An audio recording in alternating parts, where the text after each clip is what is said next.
But I think the development of full artificial intelligence could spell the end of the human race. It's a flying object, and we don't know what it is. I would hope somebody is checking it out. It was a rocket or whatever, but incredibly fast, opposite direction. It was too fast to be an airplane. I'm glad the Pentagon is looking at this, because if it poses a threat, I want them on top of it. Well, the craft generates its own gravitational field. So you said there's lights in the sky? The internet has become the command center for criminals and terrorists. 911, what's your emergency? I need help, please! Please help me! Aliens won't let it happen. You know, that's what we're instructed to say. Roswell, Area 51. Alien kept deep under the ground. 1, 0, 1, 1, 0, 1, 1, 6, 3, 2, 9, 7. Media doesn't have your best interest in mind. The government is self-serving. You're here for a reason. You're listening to Troubled Minds Radio.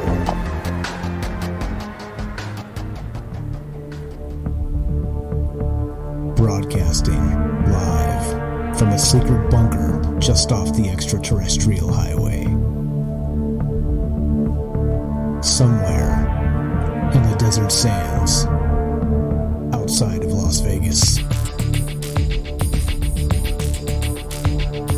From somewhere in space-time, loosely labeled Generation X on planet Earth.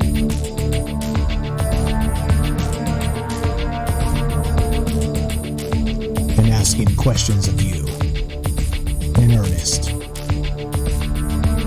into the digital darkness.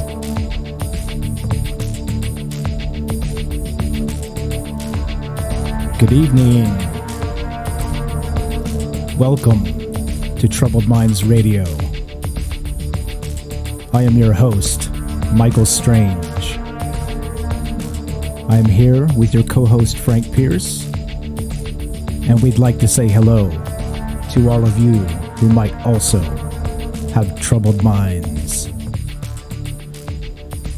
We are recording the show live, and our phone lines are down, but if you'd like to be part of the show, we figured a workaround, and you can get on Discord, and we'll put you on that way. It's just a chat client. A lot of people are familiar with it, and we'd love to have your input. If anybody's been listening to the previous shows, you'll know what this is all about. You'll know that Frank and I are concerned citizens. You'll know that we're here to ask questions. And we've asked questions about conspiracy theory, of course. We've asked questions about the moon. We've asked questions about Bigfoot. We've asked questions about all of the things that nobody likes to touch. All of the scary things. That's why we're here. That's why we do this. And we've touched on the deep state, parapolitics, of course, moon landings, false flags, you name it, we've done it, and we've got a great show for you tonight. So with that, ladies and gentlemen, let's see if I got this right. Your co-host, Frank Pierce.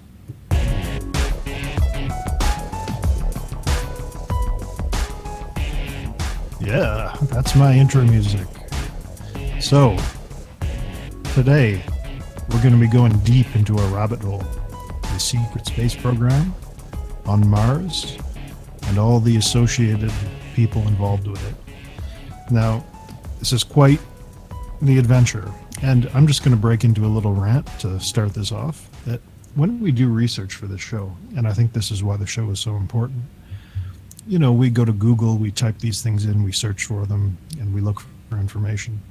And many years ago, we could type in 9/11 conspiracy in Google and get a good result. We get some relevant information, some good answers.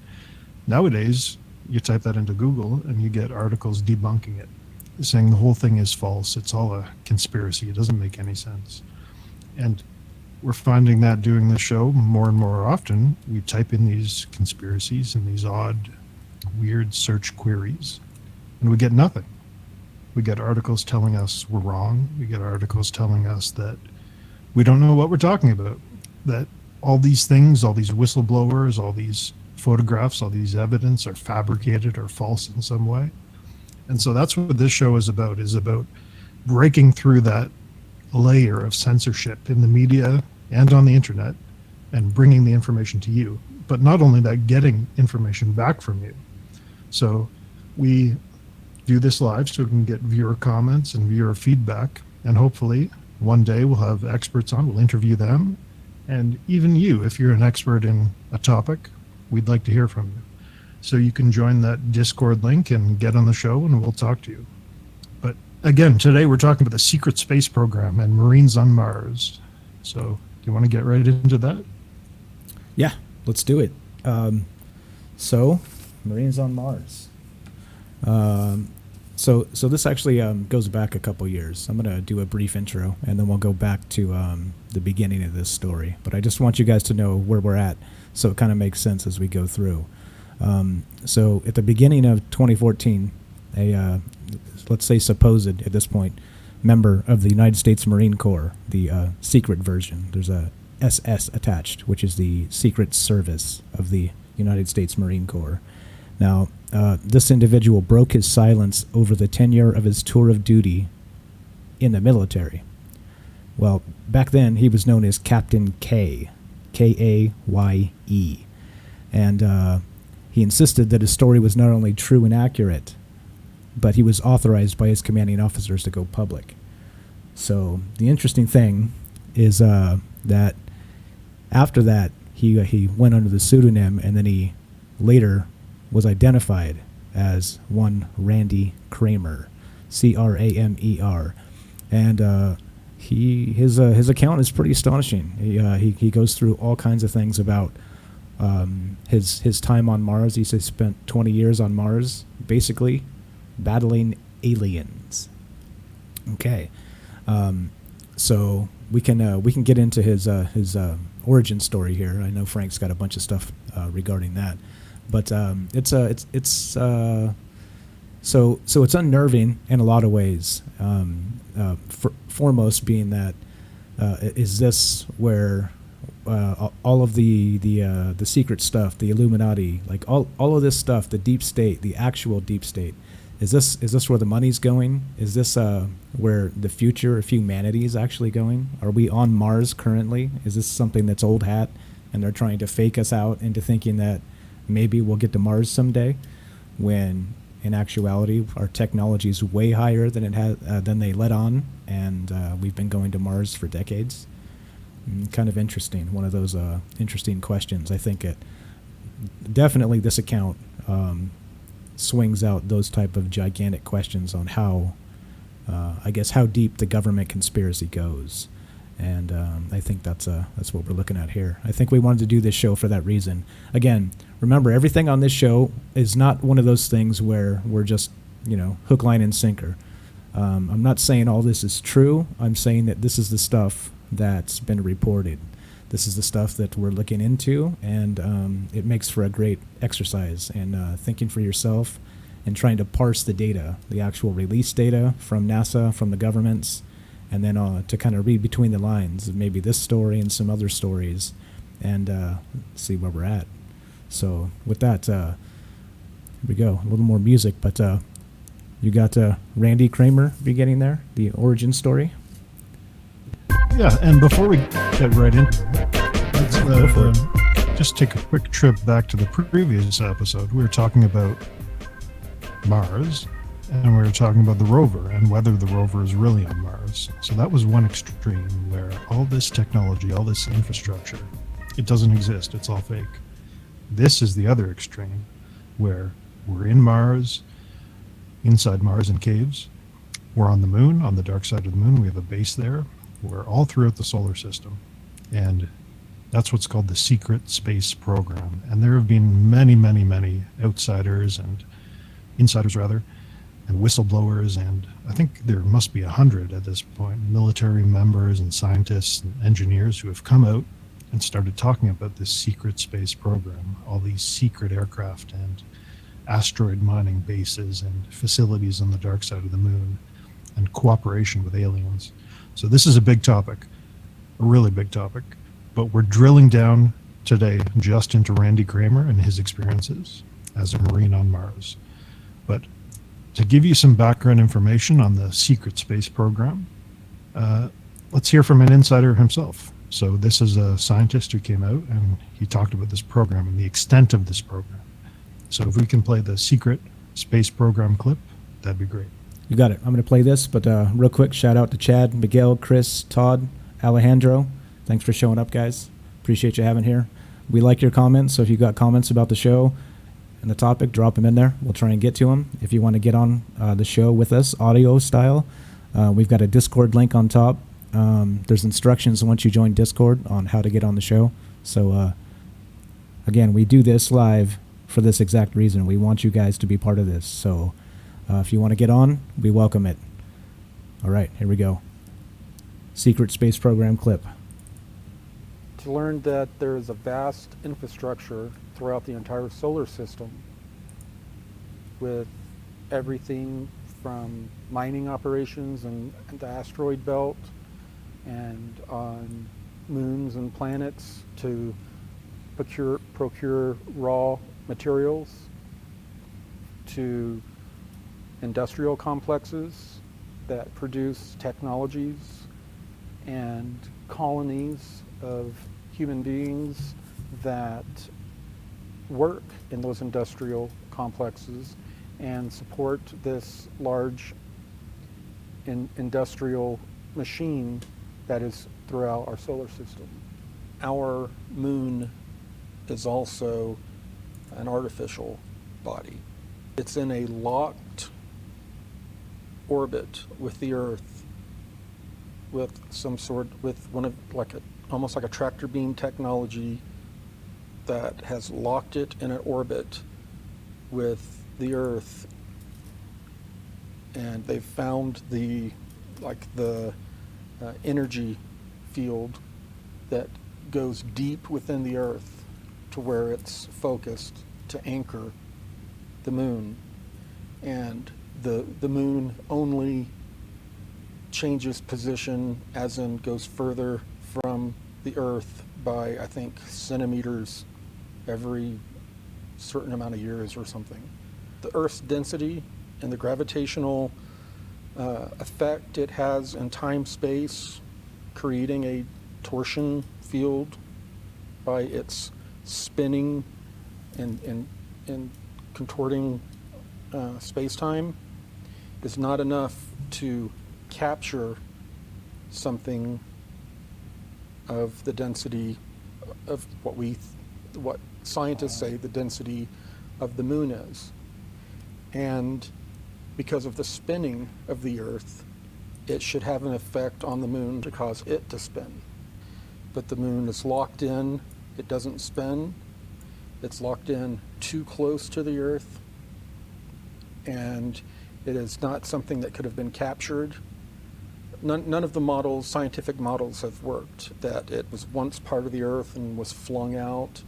It was around 500,000 years ago that the moon became a satellite. Okay. Somebody wake me up. Is that actual? That was Randy Kramer? That's the guy? No, that was a scientist. That was another insider who came out and is explaining about this secret space program. Oh, I see. And so that's the basis of it, is that there's a huge program out there. Again, the last episode was one extreme, that the rover is actually in Canada. It's not on Mars at all. And this is the other side, that there is a massive infrastructure out there. There's offshoot colonies of humanity in the asteroid belt, on Mars, on the moon, and on Europa. So, which is a moon of Mars. So it's or Jupiter rather. It's very interesting to think that all these people have come out, and some of them And we're delving into Randy Kramer today specifically. Some of them have put their careers on the line. Some of them have potentially committed crimes if these things are not true. And we'll get into that in a second. But yeah, there's a whole series of people out there who are saying that we have a secret space program, we have alien technology, and we have offshoot colonies of humanity throughout our solar system. And so let's get into Randy Kramer specifically. Now, this is an extreme example. Again, this secret massive space program. How could we not know it? How could we not know these things are happening? I don't know.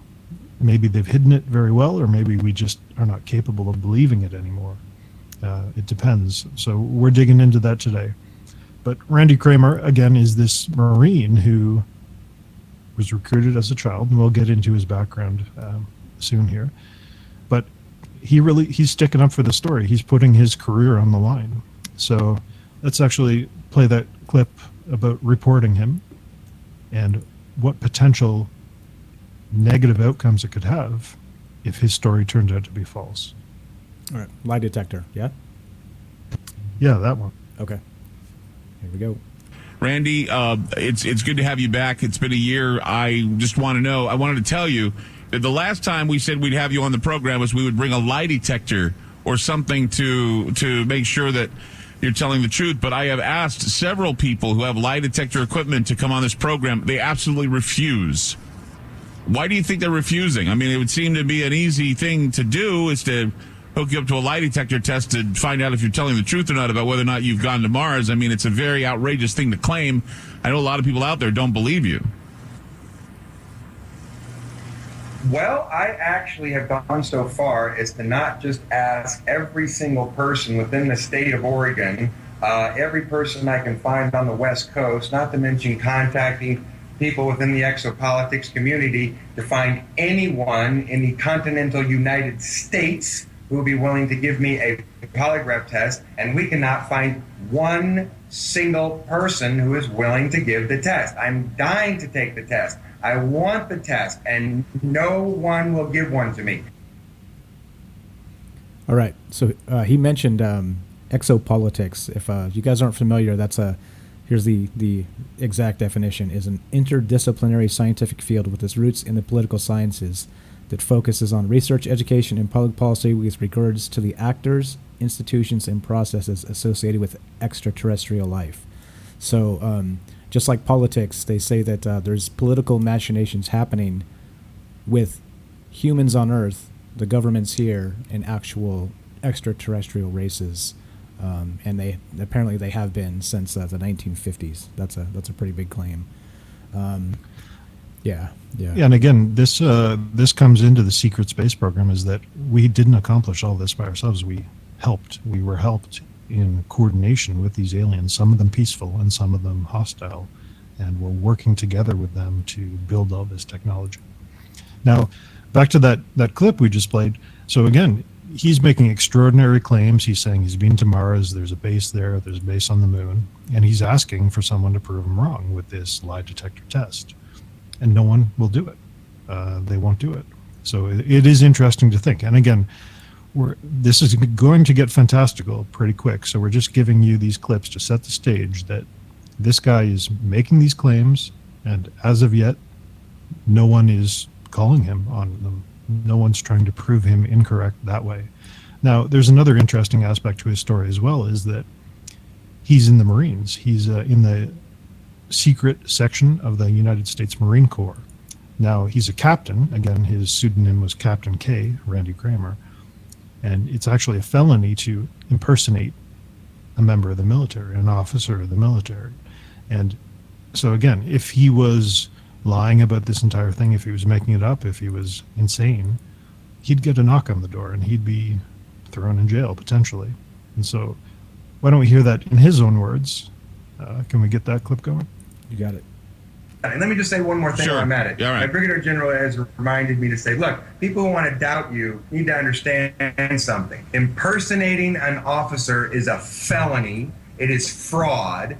Anyone who thinks that I am committing fraud needs to call up the CMC's office, that is the Commandant of the Marine Corps' office, and report me. Wow. So and I've had people call them up. And try and get some verification on that. And what they end up doing is turning over the phone to someone else that starts asking a bunch of interrogative questions to the person calling asking the question. So you think I'm committing fraud, and I don't mean you, Clyde, but any person who's listening thinks I'm committing fraud, that I'm a liar, that I'm a felon, then they need to report me to the CMC. Okay. And I'm tired of hearing of it. Yeah, so it's interesting to think that, again, as he said, that if he were making this entire thing up, he's willing to take that lie detector test. He's willing to risk jail for being called out as a fraud. So in my mind, anyway, again, this is extreme and it will get fantastical with bases on the moon and Mars and aliens left and right. But in my mind, he's backing up his claims in lieu of physical proof or photographs, which he claims that he wasn't allowed to take. That's all he can do. He can put his reputation on the line, and he can risk going to jail or risk being labeled as a fraud. And he's doing it. He's actually stepped up and he's done that. And as of yet, no one's called him on it. So I don't know what you think, but I think that does lend some credibility to these kind of wild claims that we're about to get into. What do you think? Yeah, got a couple of comments here that pretty interesting. So Miguel says this subject goes deeper than people can handle, and it's dense. This is one of those topics that's it's pretty thick. There's a lot here, and we struggled a little bit putting the show together because there is so much, and to kind of give it like a cursory storytelling is tough.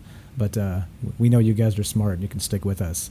And then Todd says, actually, to answer your question, Frank, which I agree with, specifically that could be because no one takes this story seriously and doesn't want to ruin their career. And he's talking about the military folks when people report them or whatnot. It's like these things are voodoo to people, you know, like airline pilots don't discuss UFOs because people think they're crazy and they could literally lose their jobs type of thing. So I could kind of see that where people, at least people with careers to lose in the military, kind of want to be hands off to this because maybe they know something, maybe they don't know something, maybe they think it's compartmentalized in a sense that they're not supposed to know this stuff. So even if it is real, so if it's not real, on one hand, you look like a quack. If it is real, then you're talking about stuff that you're not supposed to know about, and it's above your clearance level, and so it could get you in trouble either way. So I could see it from that aspect where it kind of doesn't want to go anywhere once people start reporting. Sean Jack, what's up? Welcome to the show. But yeah, that's my thought on it. What do you think, Frank? It could be that, but essentially, if you look at this very cynically, you have an insane person making all these wild claims and representing the U.S. military. And I don't think anyone would put up with that, quite frankly. I think they would stomp him down and throw him in a cell and lock him up and get rid of the key. Like, he's making everyone look bad if it's untrue. And in that clip, he mentioned it only briefly, but he claims as well that his brigadier general is the one giving him permission to make these revelations. So he has authority from on high. He's representing authority from on high. And again, I don't think they would put up with that if it was completely untrue. So either he's protected in some way, or maybe he's just too hot to handle. I don't know. Yeah, that could be right. But I think someone would eventually call him out on it again. Yeah, somebody. But it's interesting to note that he is putting his reputation on the line, and so far, no one's proved him false. Yeah. But let's get into this whole thing. So the secret space program, again, is a whole huge, deep topic, and we're not going to touch too much. Like, it's impossible to do it on one show. We'll go back to this many times in the future, I'm sure. But we're focusing on Kramer. So he was a part of this Operation Moonshadow, or it's also called Project Mannequin. And it's this global effort to create a super soldier program designed for the purposes of becoming faster, stronger, and getting psionic powers as well. That's a big play in here. They transfer between bodies with psionic powers, but we'll get into that. Yeah, so we cut in real quick. And the old school D&D players out there, remember when you used to make a character on pen and paper sheets? You'd have to roll your character up, and dating myself, showing you what a nerd I am. But after you rolled up your whole character, you had to roll 100-sided dice to see if your character got psionic abilities. Anyway, we're going full nerd style on you here. But every time I hear psionics, I remember of old school pen and paper D&D. Okay. Sorry, Frank. Go right ahead. Yeah, that's a good point. To extend on that just a little bit is that when you play D&D, you'd often cheat a little bit and roll your stats over and over again until they were the highest they could be. And that's kind of the point of this project, is getting these soldiers to have the highest stats possible. Super strong, super fast, super smart with psionic powers. So how they did that is they actually inducted these children, or they made these children. So they found compatible genes in cooperation with their alien overlords, or not overlords, but partners, let's say, the military. And then they implanted the embryos with these preferred genotypes into mothers. And again, these are all Randy Kramer's claims. And then they would give birth. And then they would, at the age of 4, starting at the age of 4, they would actually induct these children into special training camps where they would start teaching them, start preparing them for war in space. So a regular person joins the military at 21, right? And that's not good enough. They need to start these kids early and start them training faster because they have all these advantages. So they start at the age of 4, and for the next 14 years they receive training in this Project Moonshadow. And so let's play the first Moonshadow clip where he talks about the types of children that they induct and how they engineer these children. You got it. Sort of the beginning of the training period, as I mentioned, of entering into Project Moonshadow, but really even before that, I was entered into the program before birth. Those who went into the program were actually genetically engineered from the ground up. So, we were sort of planned out before we were actually born, if that makes any sense. So that by the time, we were a biological bunch of cells, it was a genetically engineered and altered biological bunch of cells that was geared to hold different energy, different consciousness, different soul energy, so that you had a superior human being, not just physically, mentally, emotionally, but metaphysically, spiritually, if that makes any sense.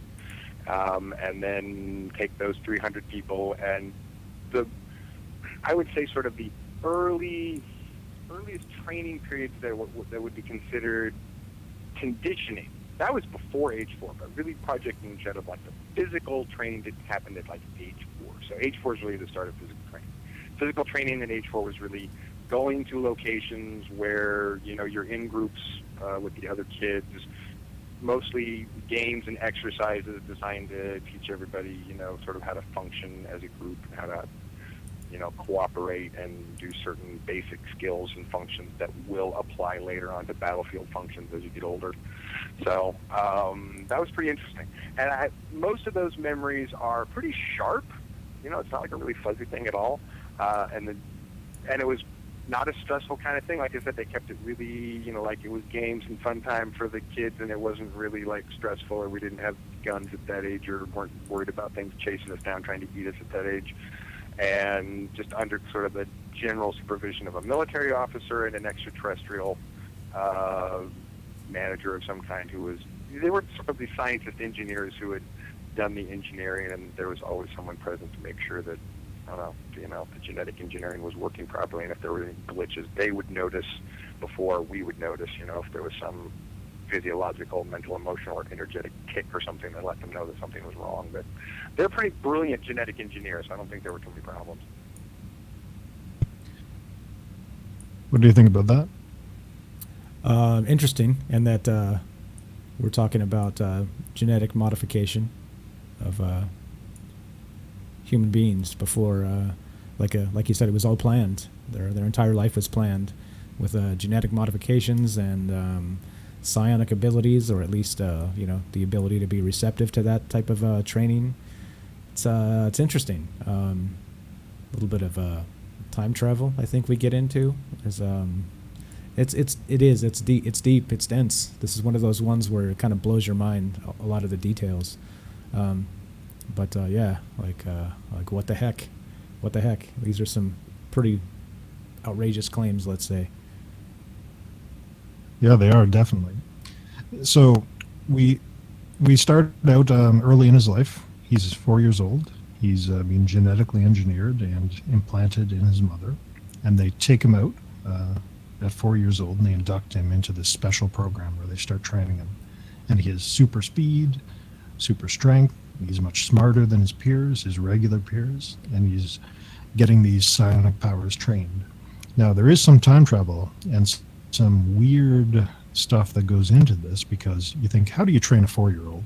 How do you train a 6-year-old? Their parents would obviously look for them, and they would say, hey, my kid's missing.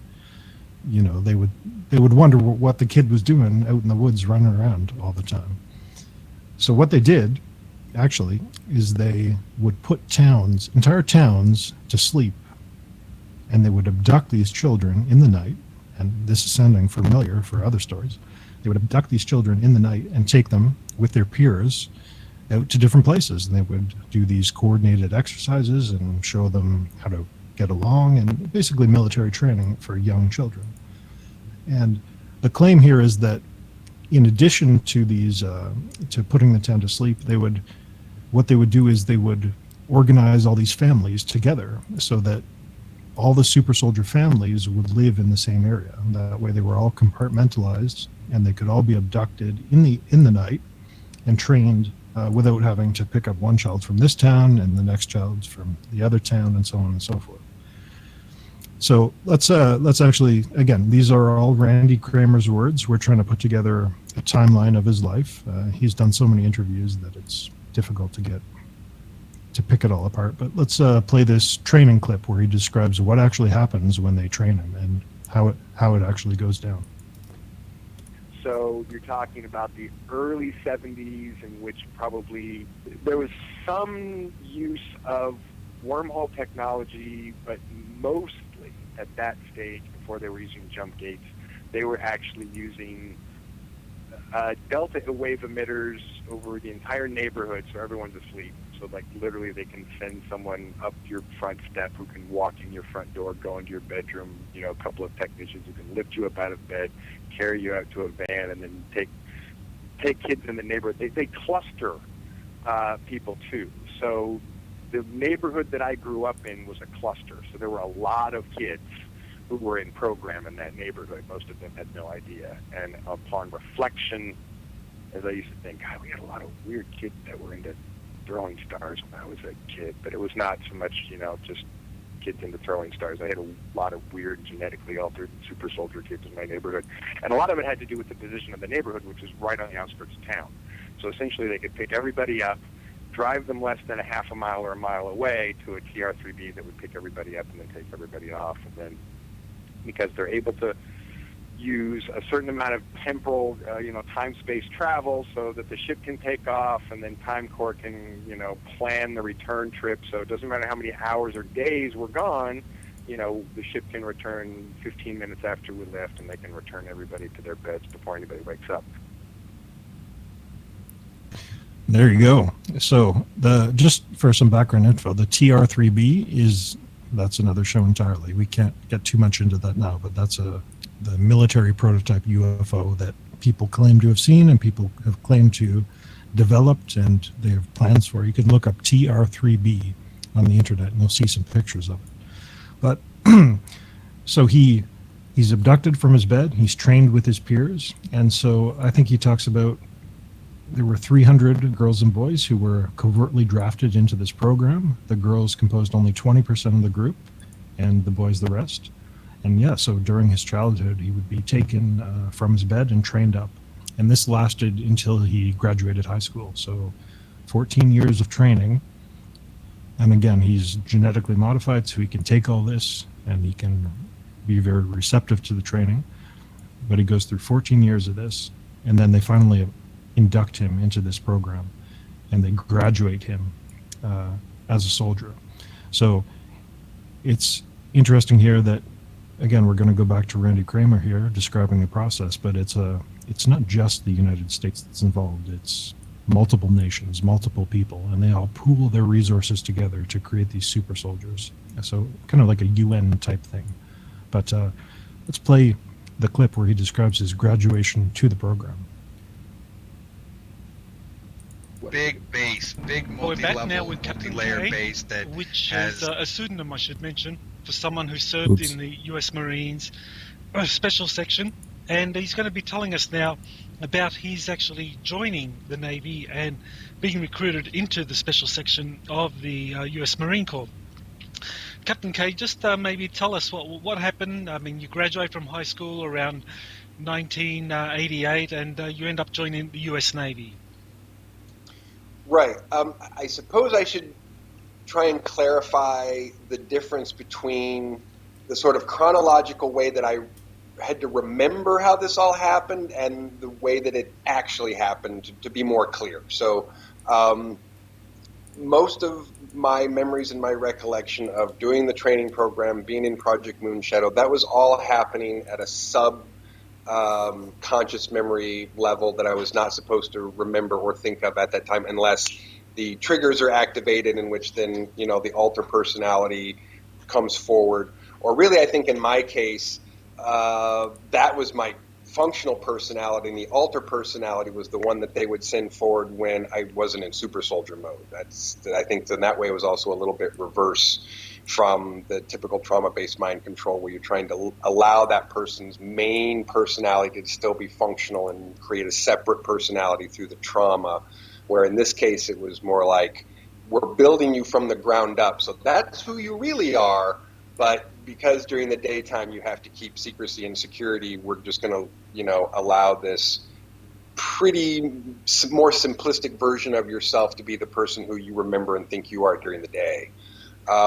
So my recollection is that in 1987, when I was 17 years old, I reached the completion of the training program for Project Moonshadow, and then at that point, that was when the United States Marine Corps Special Section takes that parcel of completed test subjects and super soldiers from Project Moonshadow and then parcels them into a larger pool, which all of the various super soldier programs that might have come out of the Marine Corps blend in with any of the other super soldier programs that come from any of the other American branches of the military into a larger U.S. pool that then can be parceled out or added to the international EDF pool, or Earth Defense Force pool. Yeah, so there you go. Now, it's very interesting. He talks a bit in there about his states of mind, where in one state of mind, this is due to the mind control used on him during the training. In one state of mind, he's a regular kid, his parents, he goes to school, he plays with his friends. But then when triggers are introduced, he becomes the super soldier, where he remembers all the training and he knows what he has to do. And so this gets a little bit into mind control. And I think you had something on MK Ultra. Do you want to talk about that for a sec? Yeah, so he actually says that, so Project Mannequin was the initial, the program they used to do the genetics and using these kids from once they were 3 years old. Okay, like it was an entire genetic predisposition that they programmed. Okay, now that was Project Mannequin. Now Project Moonshadow is part of the training period, and then also the super soldier program that goes to the moon and then eventually to Mars. And Kramer has actually said that the Project Moonshadow itself was an offshoot of the original MK Ultra. Stop me if you heard this one on MK Ultra.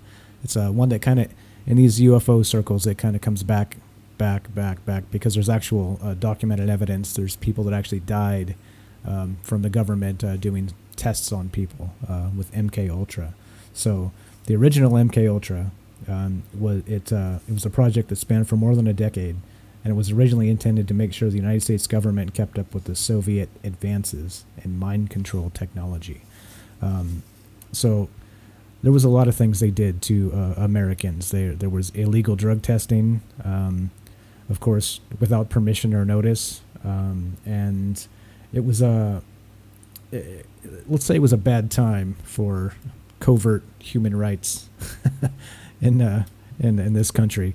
They did kill a couple people, and who knows how many lives they did ruin because they were it was like LSD came out of this, right? It was one of those types of things where they were pumping chemicals into people to try and see if they can get them into altered states of reality where they could control their minds and make them do things that regular normal people might or might not do, and them to be able to suggest it. And so it was kind of like that's where the super soldier program started with this, at least according to the documentation that's been released, and that's Randy Kramer's claim. So anyway, so this was an offshoot of MK Ultra, and that'll probably come up again and again and again in these types of conversations, because it's one of them things that's a little frightening, trying to control people, their thoughts and their actions with either drugs or, let's say, low frequency sound waves or what have you. There's tons of ways where they've been experimenting with these kinds of things. So there's MK Ultra for you. Yeah, there we go.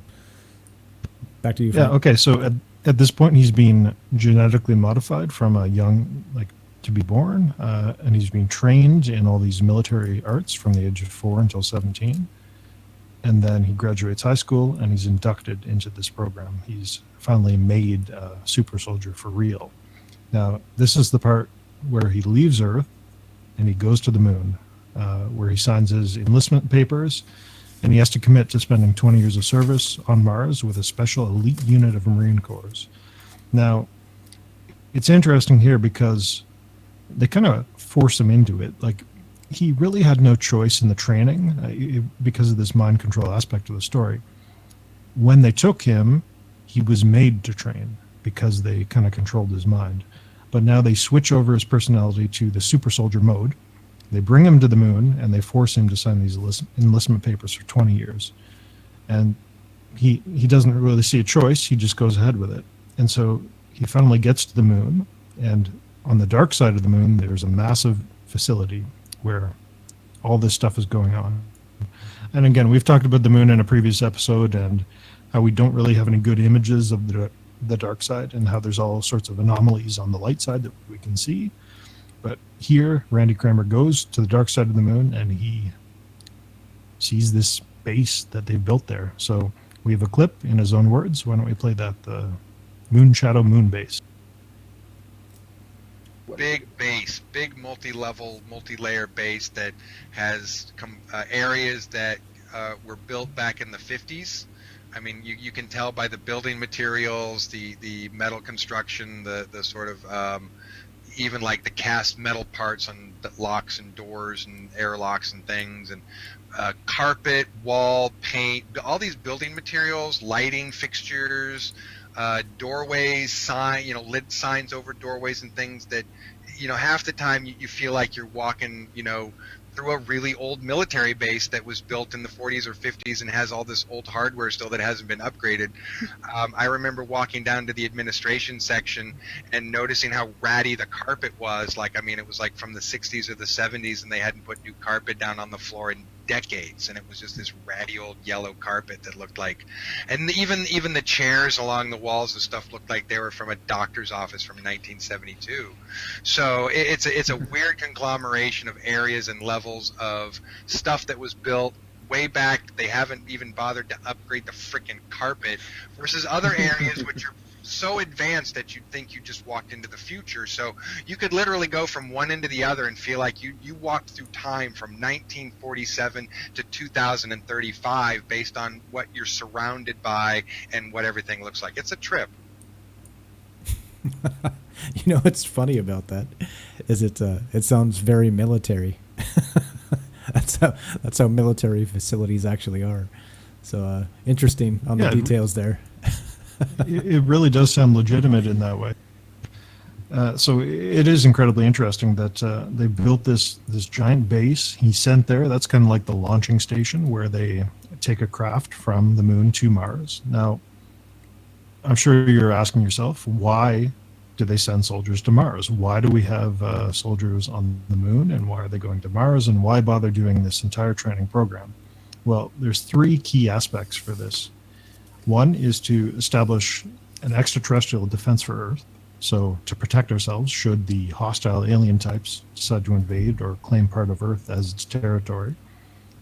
The second point is to claim Mars or a portion of Mars as a U.S. territory, so they can colonize it and they can harvest minerals and grow things there.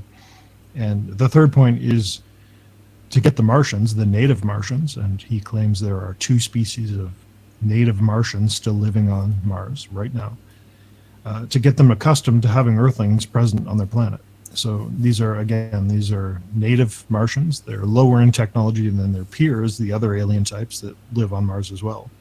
But we're there to establish a defense, to claim some territory, and to get these Martians accustomed to having Earthlings present and to manage diplomatic relations with them. So from Mars, he takes a trip from the base on the moon, he takes a trip to Mars. And again, let's go back to Randy Kramer describing his arrival on Mars and how he manages to get there so quickly. Turn around, and then there's maybe a 15, 20-minute flight, what I would call a flight process, in which we moved through a jump gate at some point and then popped out of it at some point, and then the pilot says, "Welcome to Mars, we'll be landing shortly." And all I could really think of was, what? I mean, what? Mars? What? Yeah, I mean, it was just shocking to kind of hear that, but at the same time, you're in a transport ship with thousands of other personnel going there too.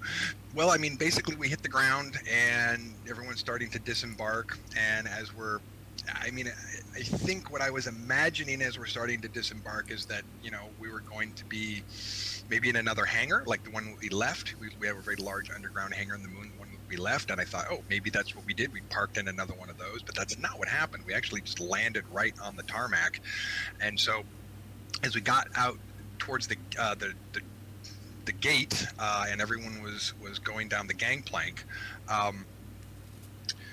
it was clear that they were going outside. They were not going into a hangar. And as I'm watching people going out into the sunlight and into outside, I'm like, wait a minute, is this okay? Can we do this? We don't have spacesuits. All I could really do was just kind of mumble to myself, and kind of maybe to somebody standing right to me, is this okay? Are we going to be all right? Like, not like the guy next to me knows any better than I do, but what else are you going to do but verbalize that? And you're just being pushed, go. So, and then as I walked down the gangplank, hit the tarmac, felt sunlight, cold breeze, thin, dry air as I took a breath. It's thin. I mean, it's like a mountain environment. It's like a high altitude environment. Okay, so he actually claims that the atmosphere on Mars is breathable. He does, yeah. Yeah. So it's one of those bizarre things where it kind of, at least the science that we've been shown to this point, would suggest otherwise in a lot of different ways. And so for him to just be like whisked away on this this hyper warp ship to make a probably like a 9-month or a 1-year journey by conventional methods in 15 minutes, we're talking again substantially larger and larger claims. So it's one of those things, right? So specifically with the atmosphere on Mars, not only that, he talks about how there's snow, like so I guess he was, when he arrived his station, he was stationed on the north side of Mars, and he said there was snow, and the air was cold, and yeah, it just I'm not sure how to wrap my mind around it, but he does say later on that they spend a lot of time in like environmental type suits, so that they can continue or be more comfortable, I guess, and be instead of exposed to the elements because it is cold. But he was saying that it's livable as in current conditions and people without those types of suits, which I don't know. What do you think about that, Frank, from our last Mars episode? Does that jive? Again, we're relying so much of we rely so much on NASA and the information we're presented. So if they were a part of this conspiracy, then the information we're presented would necessarily be incorrect. We're being fed one story while the real story is happening. So all this data we have from them, we have to rely on them for it. We can't detect the atmosphere of Mars without their instruments or their knowledge. Like, we can't do it. We can't take a telescope and look at Mars and determine if it has an atmosphere, if it has snow. We have to rely on NASA. And again, the last episode we talked about how they manipulate their data on a regular basis to present it as something that it isn't. So again, this is a deep topic, but it could be that NASA is complicit in this whole thing, and that's why there is air on Mars. We just don't know about it. Or it could be that Randy Kramer is slightly insane. But again, I don't know what to think. We're presenting the story, and it's an incredibly interesting story with all his claims and sensational ideas. So let's get back into it. So again, they're put on Mars to establish relations with these aliens and to defend the U.S. territory on Mars. They were also put there to research the viability of putting a human civilization in space should some kind of cataclysm occur on Earth. And so he was sent to the main settlement of Ares Prime, which was the first Earth settlement on Mars. The settlement was composed of the same types of people and organized in the same way as the original colonies were settled in America. People with all types of skills, ranging from scientists to farm workers, lived there on Mars. And the military base at Ares Prime, called the Forward Station Zebra, was where he spent most of his time. Now, again, he goes into this claim that we just kind of talked about. I think we do have a clip of what you were just talking about, that the air is breathable, there's snow there, there's different temperatures in different zones. But and he even talks about some wildlife present on the planet. So again, diverging from this idea that NASA has told us that Mars is uninhabitable, you have on one hand, but then Mars has life on it, you have on the other. So let's play Life on Mars, and we'll hear him talk about it. Get your ass to Mars. How'd that get in there? Way more habitable on the surface outside without an environment suit or anything else in the equatorial region in the middle than definitely towards the upper, polar regions, which is where we spent most of our time, which was, what I would say Alaska. I mean, like at sort of that mid, almost up to the Arctic Circle up there, but not quite. So, I mean, we were really high up north, and it was very cold up there most of the year. And you could not survive out there most of the time without an environment suit. So we never went outside without environment suits. Sometimes you could pop your bubble up and you could breathe the thin air out there, but you couldn't just, let me pop out of my suit and get some fresh air. No, it was too cold. One middle of the winter, and I had a suit breach that came open, and I nearly froze to death. It was horrible. It's still horribly. So cold temperatures can still be horribly traumatic for me, because all of a sudden I start to feel that shaking. Oh my God, I'm going to get hypothermia and die, and it's horrible. It can be even colder, but I can say it would also be warmer than the Arctic. This is sort of the interesting thing about this. It can be a really wide variance of temperature. Which is some of the reasons why you still don't want to necessarily live on the surface. There are animals and critters that do, but most of them live underground. They burrow, they live in caves, they dig into the ground and so forth. There's not too many critters that, birds that just live in nests in trees or something like that. That's just not a very habitable zone for them.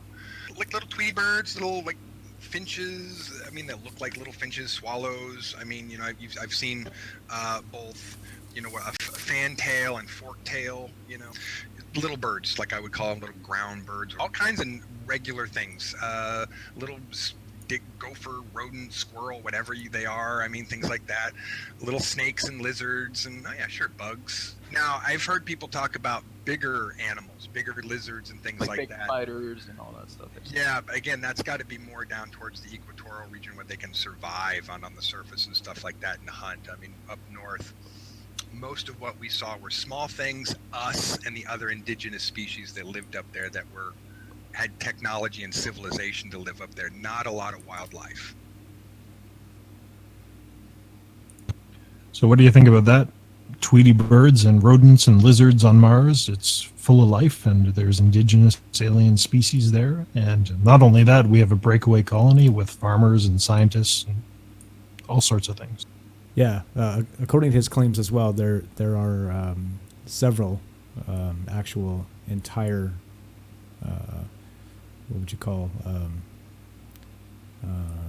bases or what have you. Like that the entire northern hemisphere and the southern hemisphere is full of people. Not just native Martians, like he says. Which we're going to get into in a sec here, but actual colonies for people.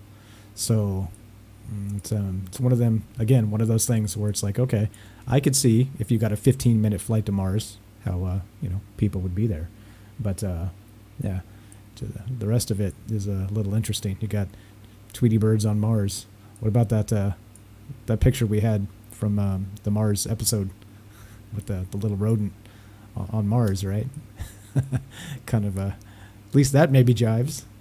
That's pretty funny. If you want to know what we're talking about, go back and check out our last episode. We were talking about Mars and some of the images that come from the satellites and the rover up there. But yeah, interesting stuff. So not only a lot of humans up there, there's all kinds of alien species, which we're about to get into. A couple comments here to catch up on too. These comments are great. Awesome topic. Why 3 a.m.? Well, that's because we like it late. Todd says he's full of it. And then Christopher says, I believe in UFOs, but not believing anything he's saying. So it seems to be a tall tale for a lot of people. And I think, again, the further and further we go from,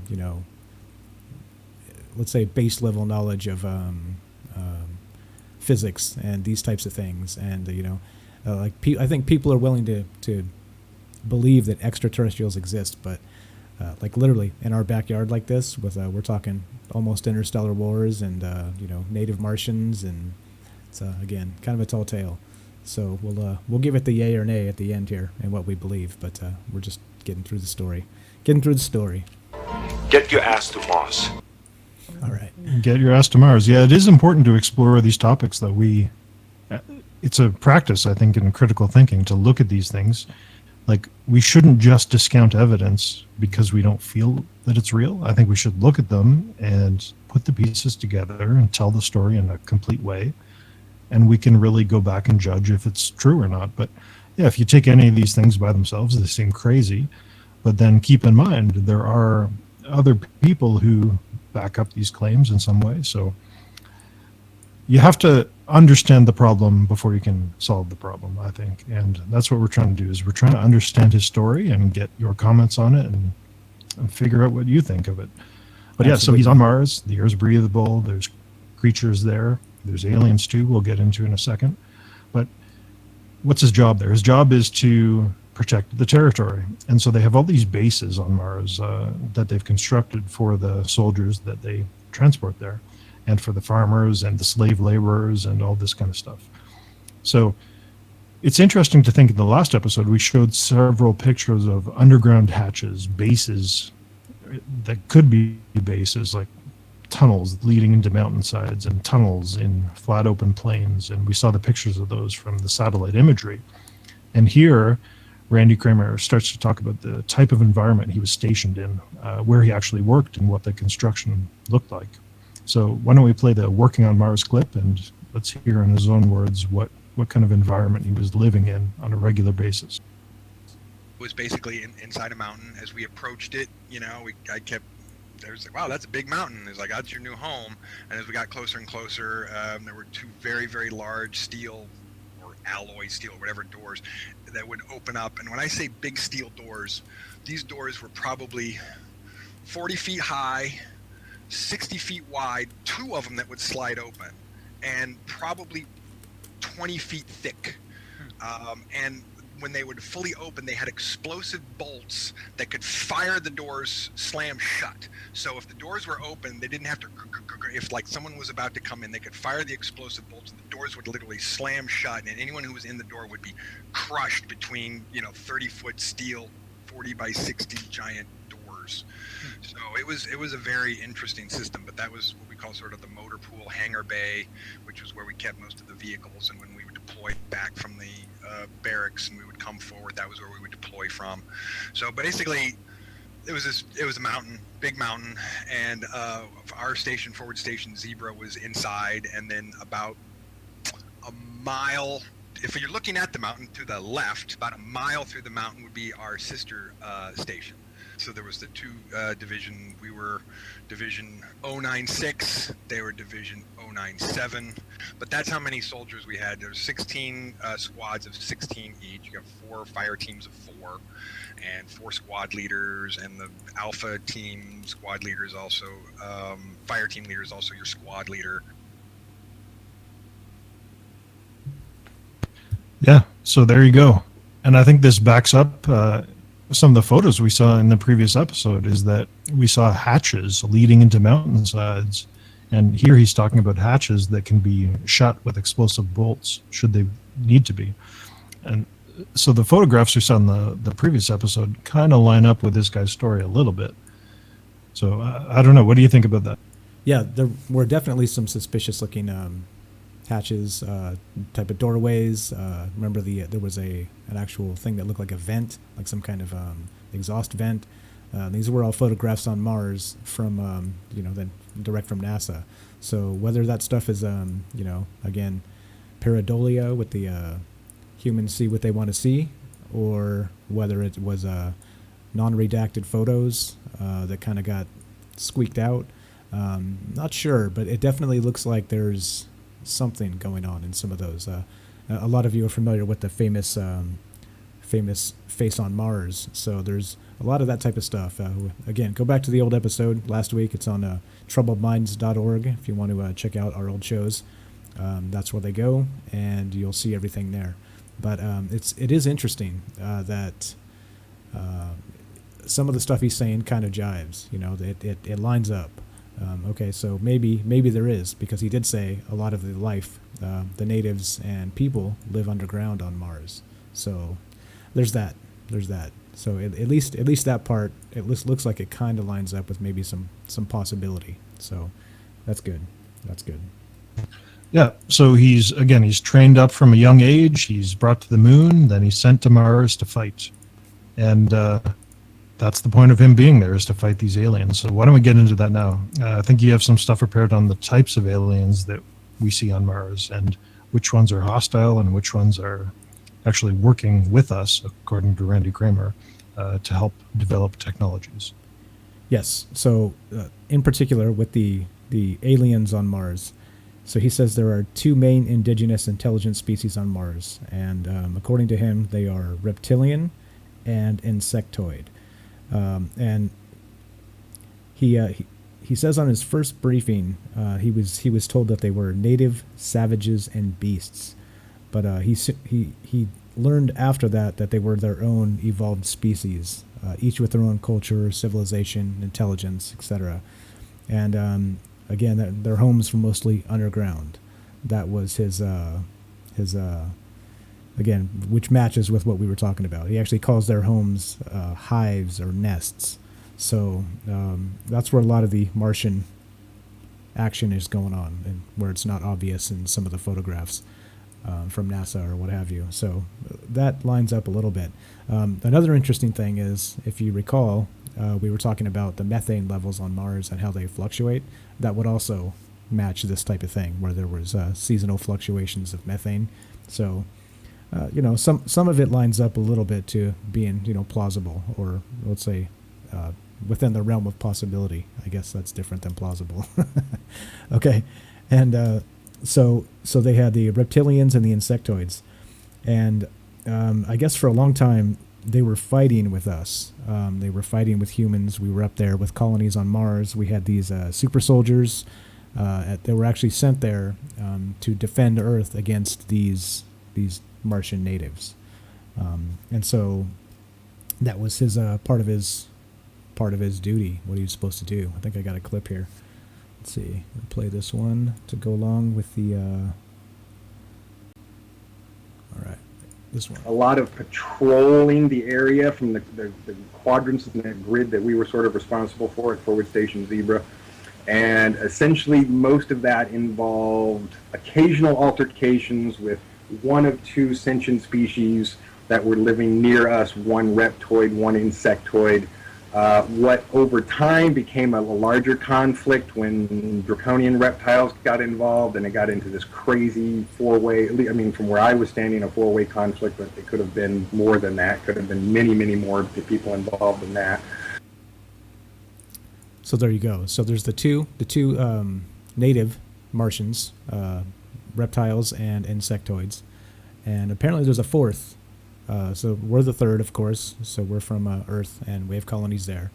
And there's a fourth, more aggressive reptile species that showed up and kind of started to really cause problems for everybody, I guess. I guess that's what his claim is here.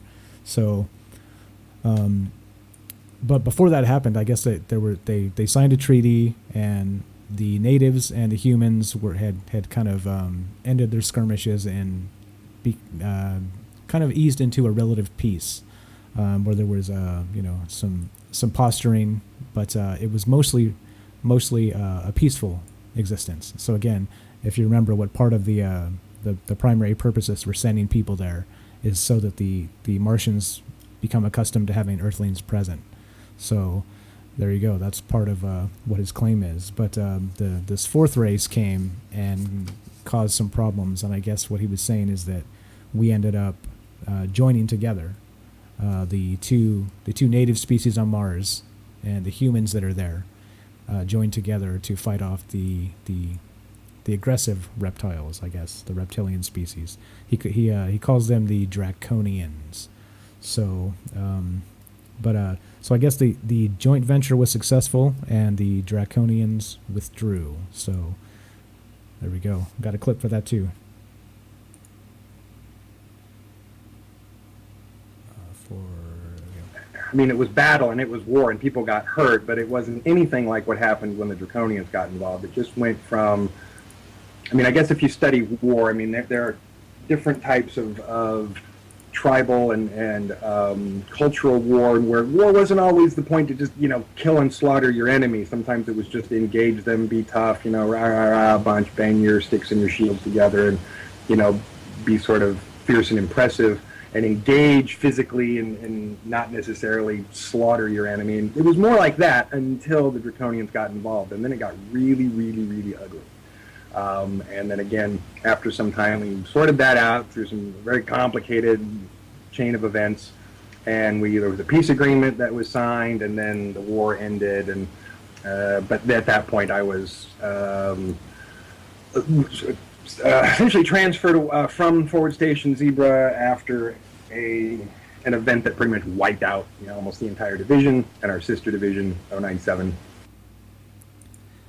Now, there was some sort of event that's it's apparently unclear. I couldn't find anything that really specified exactly what happened, but apparently somewhere in the neighborhood of 500 people died. I think that's what he said.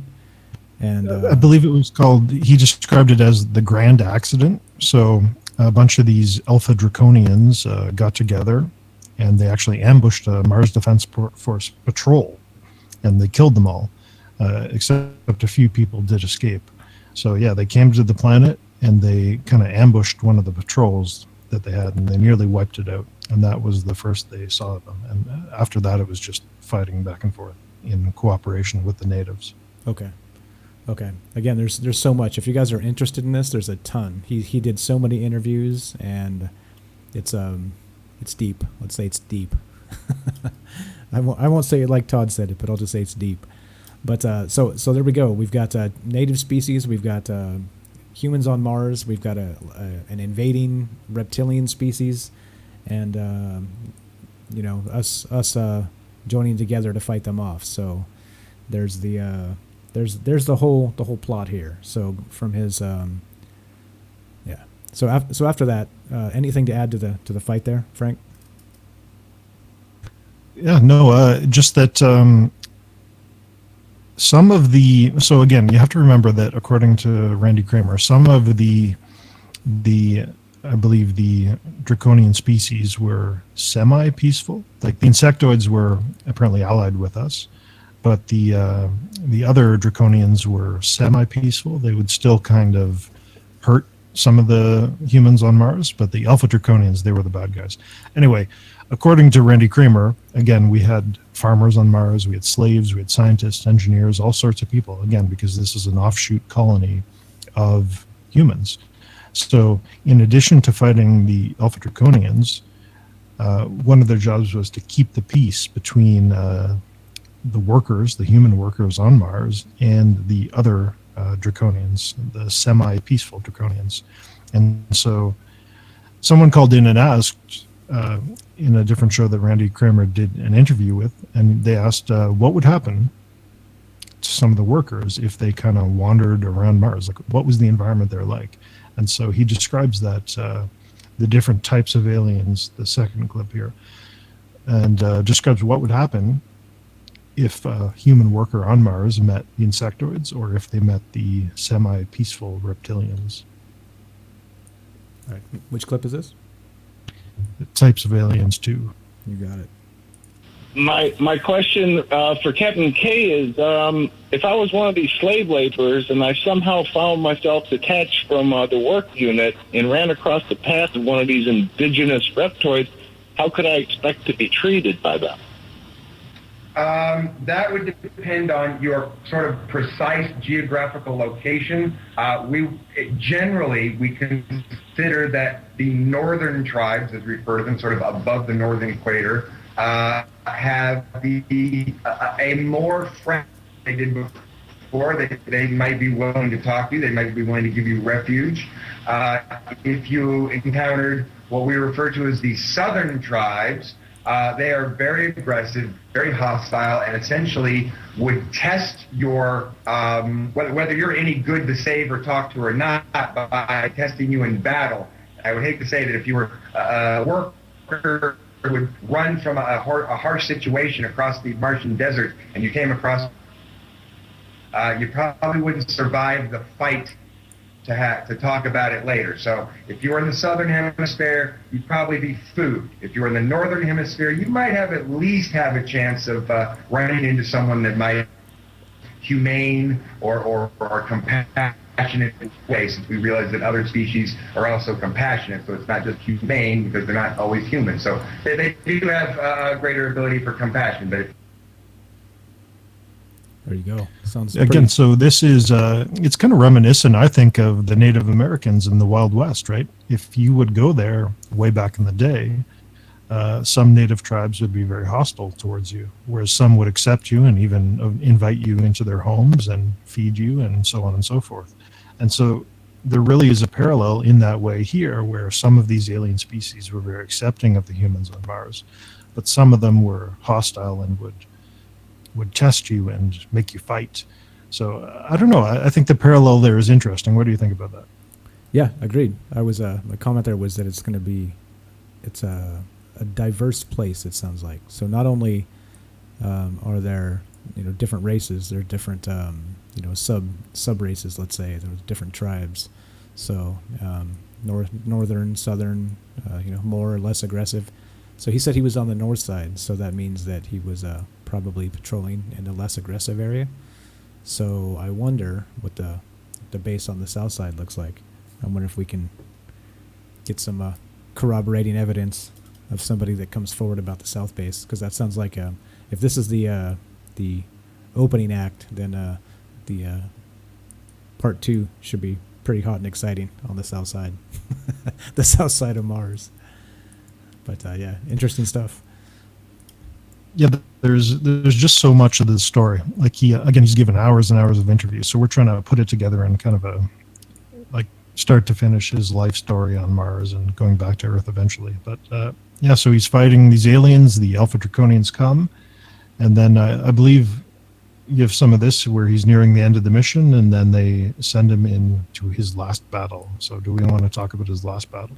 Yeah. So apparently there was so they had they fought off the hostile Draconians and had their peace treaty. So there was a relative peace between the two native species on Mars and the people that were there. Well, so apparently he was ordered as part of a 1,000-man force to go into one of the sacred tunnels of the reptoids to capture some unnamed artifact. Now, of course, this was a part of the treaty where the natives didn't want anybody near their sacred sites for whatever reasons. Just this is our territory, leave us alone, etc.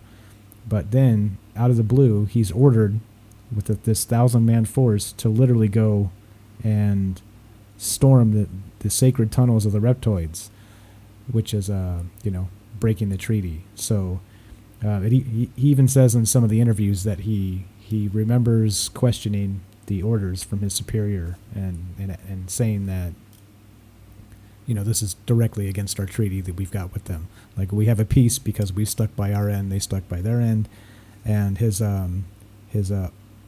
commanding officer just told him that we all got our orders.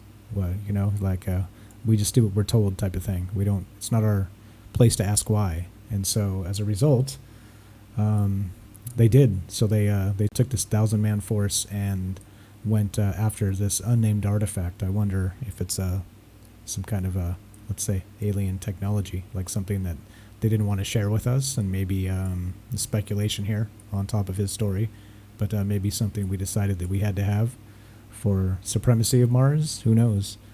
But so as it goes, according to Mr. Randy Kramer again, they go into the underground tunnels, and it turns into this large dome, which is if anybody's like a football fan or baseball fan, he says it was around the size of the Superdome or the Astrodome, which is like a giant stadium that can house anywhere from say 40 to 50,000 people. So it was kind of that big, that large.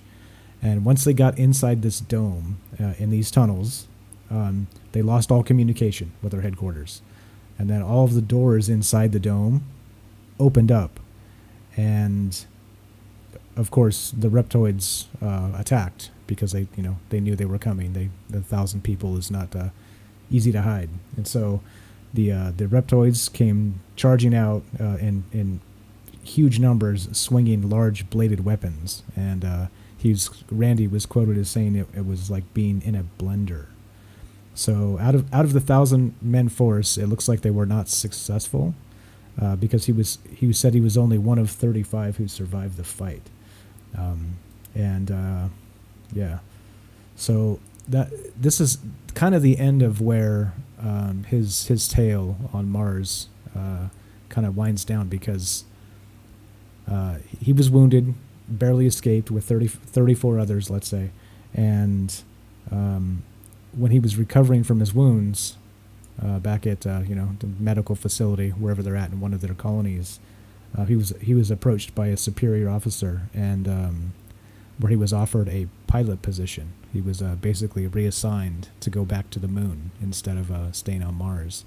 So what that means, I'm not exactly sure. If that within the narrative here, it means that he was reassigned because he saw too much, or because maybe he was no longer effective as a soldier because he was wounded.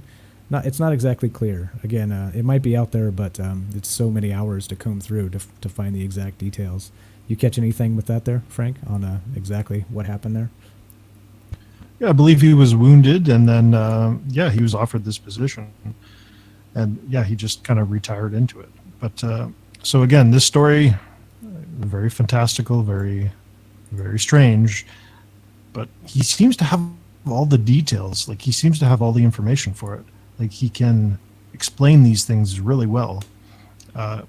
Whenever anyone asks him a question, he always has a reason, or he always has a story or an anecdote to explain. Like, he never stumbles and kind of stops talking. He always has something to say. So it is pretty interesting. So that pretty much ended his 20-year. Remember, he was signed up for a 20-year tour, and this he kind of retired the last 3 years as a pilot on the moon. But that was it. That was the story. And then he gets sent back to Earth. Now, talking about him getting wounded, he also gave some details on that, and details on how the medical system worked.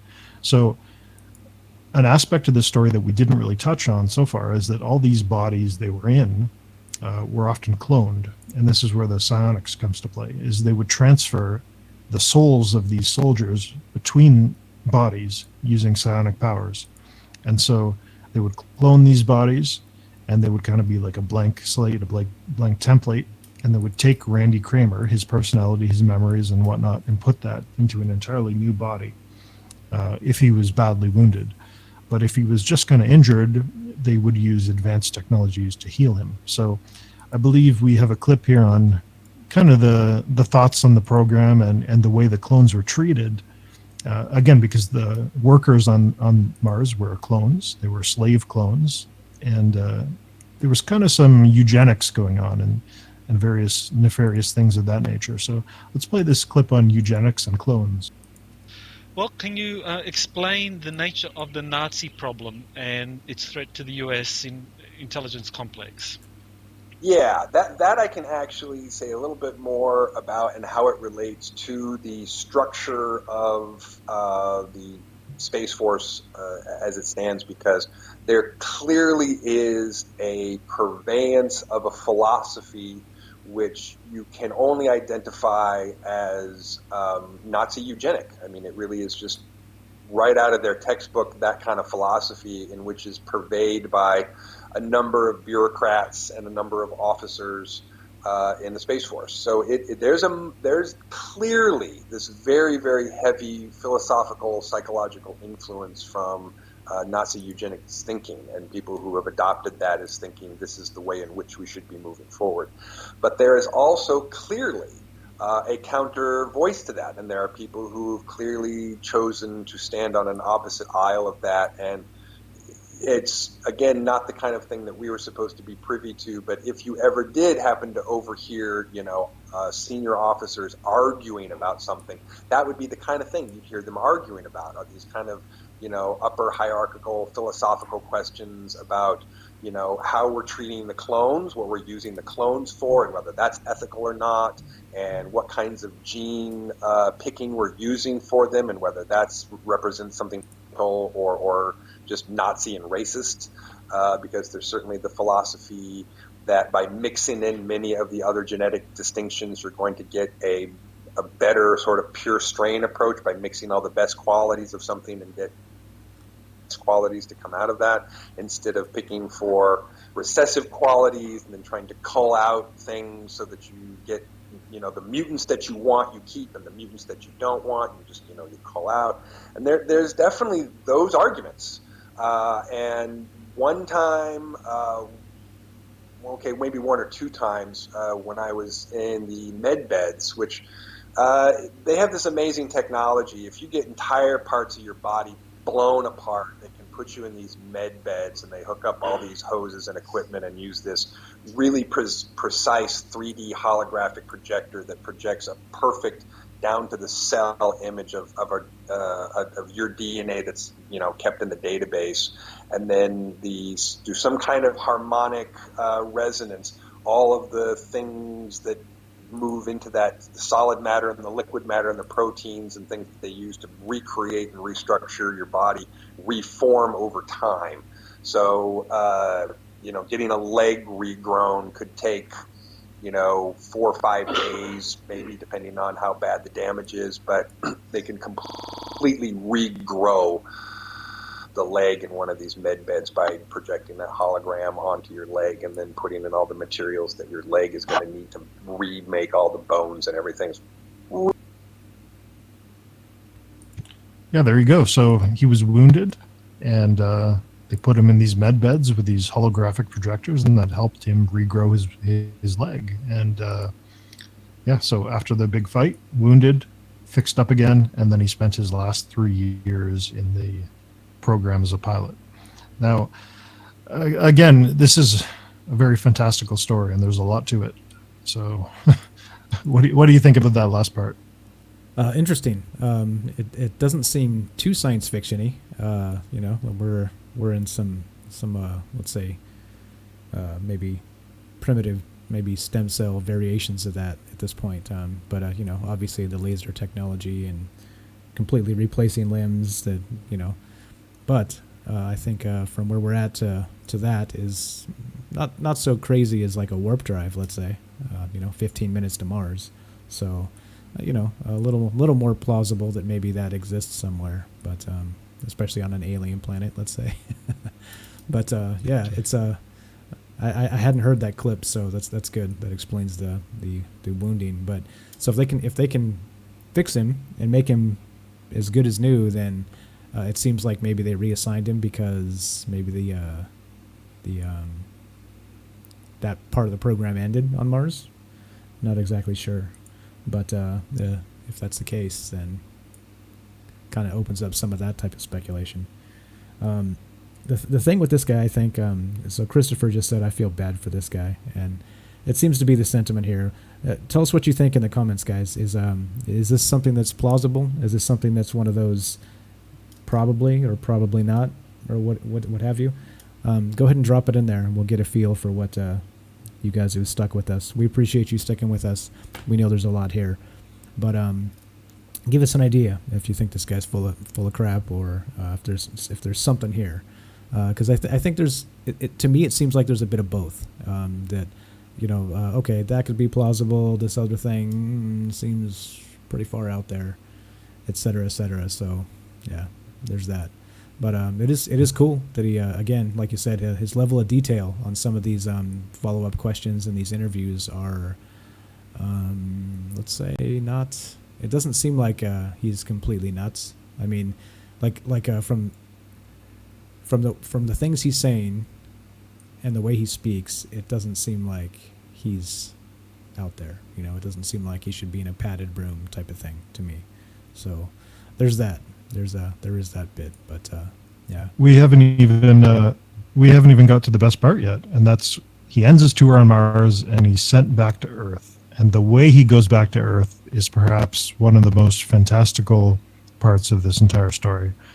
So I'll go ahead and cover that part because I think we're wrapping down here.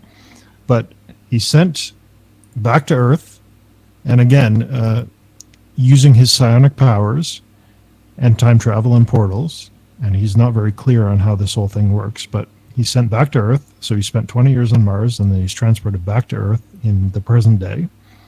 And then his soul is taken out of his body with these psionic powers, and it's transported through a wormhole back in time to when he was 17 years old, just graduating high school, and it's put back into his body in a fresh new body. So it kind of wraps the story in a very nice bow tie. He started as a child, he was trained, but all those memories were suppressed due to the mind control. Then he graduated at 17 and was sent to the moon. He went through this entire ordeal with fighting aliens and making peace with the natives and helping everyone out and fighting the Alpha Draconians. And then he's sent back in time, back to when he was 17 again. So the whole story becomes a circle. And then he went on to live a normal life, and all these memories were suppressed. And it's only recently, as he's been getting older and growing older, that he's starting to recall all these memories and remember all these things that happened. So I think we have a clip here that kind of describes how that process started, where he started to regain his memories. And there were, again, the same conversations about the use of clones and how we're treating the clones and whether it's, there are these ethical or non-ethical uses of clones. And certainly you never hear someone say we should never have clone technology, because that was never the argument. People always arguing was never like, look, of course we got to have clones. There's too many good uses for clones, but, should we treat them still with a higher standard of ethics than we treat a horse on a farm?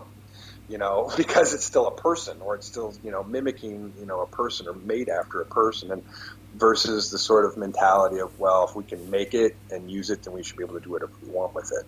So there was you wouldn't hear this stuff a lot, but when you did hear it, these were the conversations that came around a lot, which is this overreach of authoritarian power and this sort of over-fascist way of doing things from the top down, and a lack of ethical concern or treatment of certain people and clones and lower level personnel, and possibly, different ethical considerations that the medical staff and the research staff had about what they were doing. And so that was him talking about clones. I don't think that was the right clip, but that's good to know as well, is that, yeah, there was this whole, because the space program started in the 1940s, there was all these Nazi scientists who were involved in the program, and a lot of the slave labor on Mars was all from these clones, or so he claims. And so there was a lot of debate back and forth whether these clones had human rights or whether they could be treated any way they wanted to.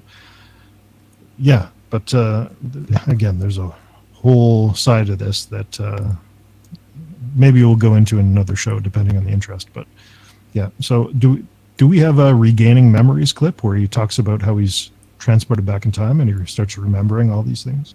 Negative. That's all I got. That's okay. That's okay. So that's the crux, right? So they time travel him back. He's in a clone body.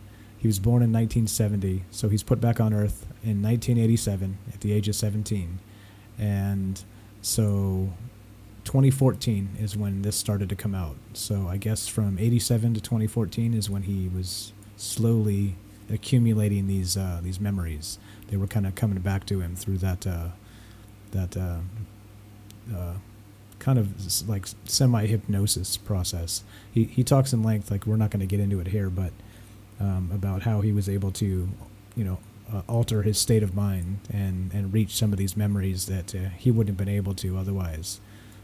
There's a lot. Again, if you want to go through all the stuff, if you're intrigued by Randy Kramer, just check out his name. Google it.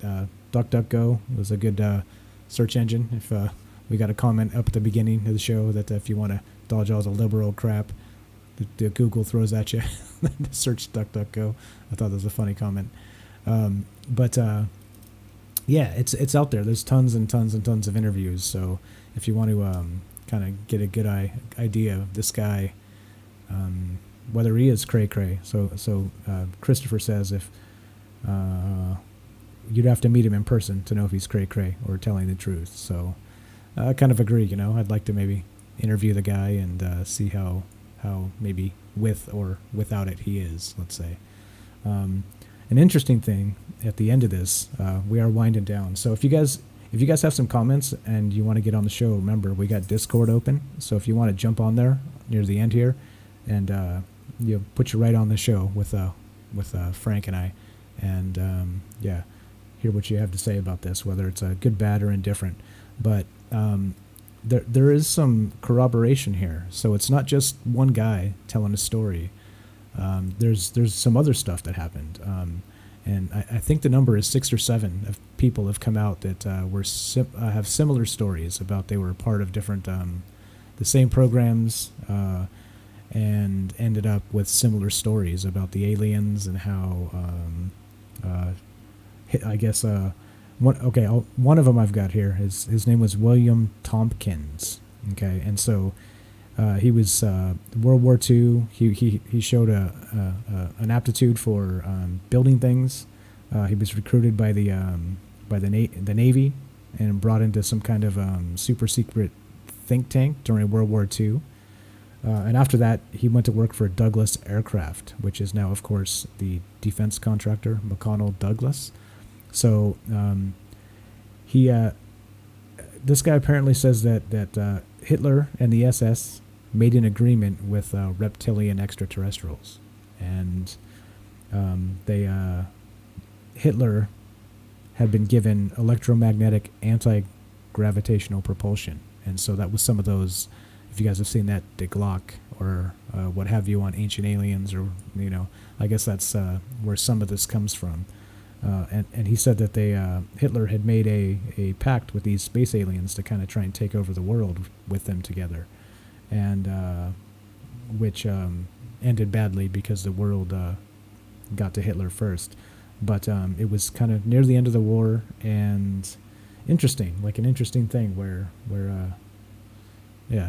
you ever heard of Hitler and Draconians there, Frank?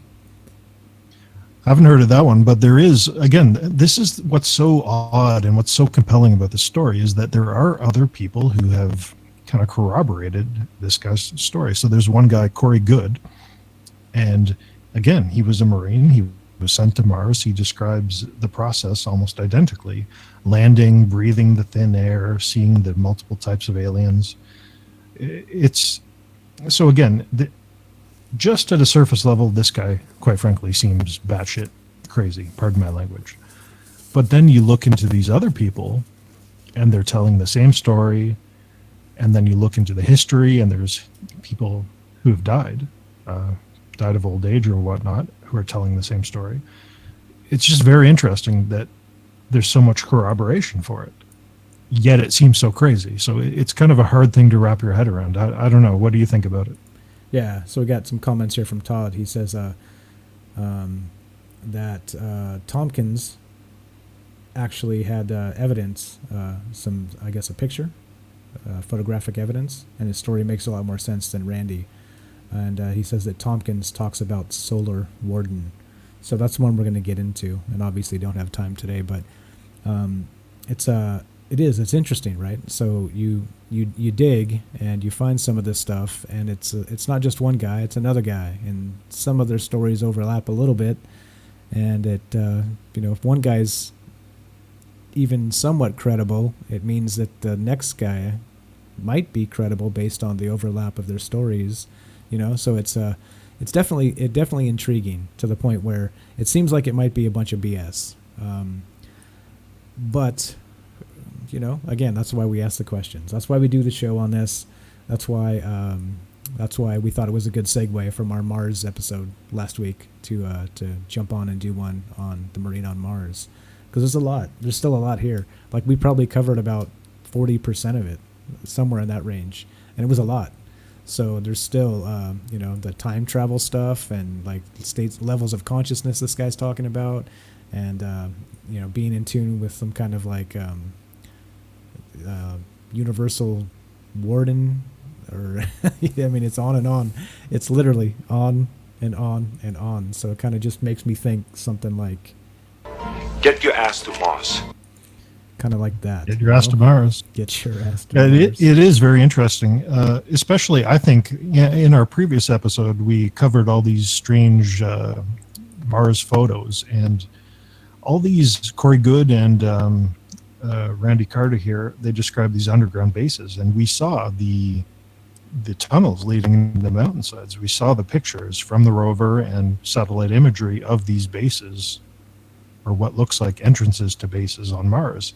Again, so this is just more corroborating evidence.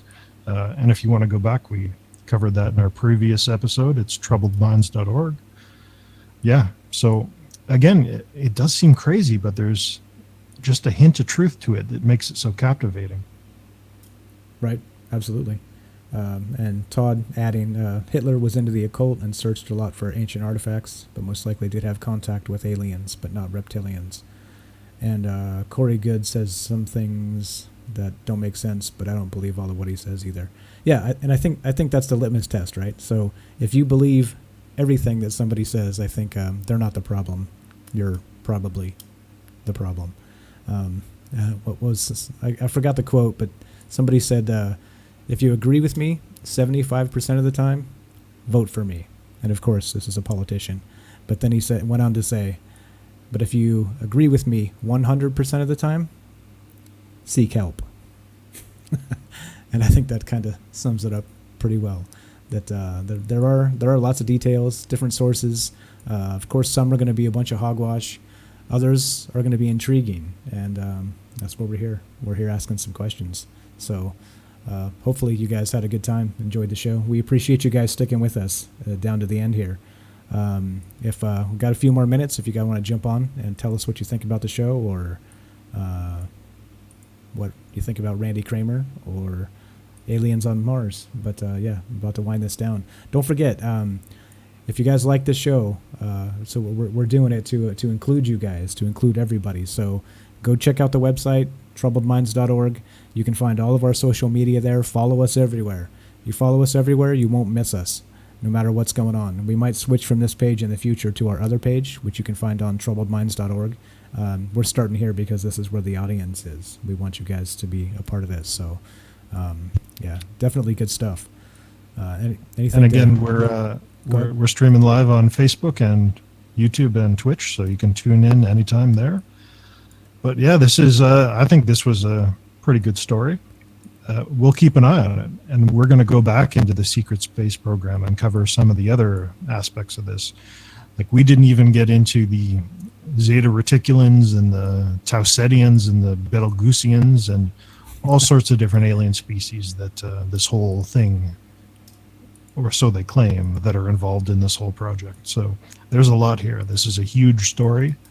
And again, I think that's why people don't pay a lot of attention to it. It's just so deep. There's so much of it that if you start going down this rabbit hole, you'll either think it's crazy and stop, or you'll actually put the work in and maybe you'll convince yourself. I don't know. But yeah, good story, I think. Absolutely. Nobody on Discord? Okay, great. So don't forget, guys, if you like the show, support us. Make sure you click all the thumbs up in all the right places and share with your friends, and let them know to come be included. If you like people, or you know people that like to talk, get them on here. Have them call us. We want people on the show to talk with this stuff about us. So Frank and I, we have a good time. But I think if we include you guys, we'll have a good time as well.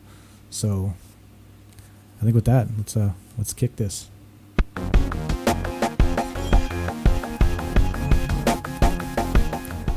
One more time.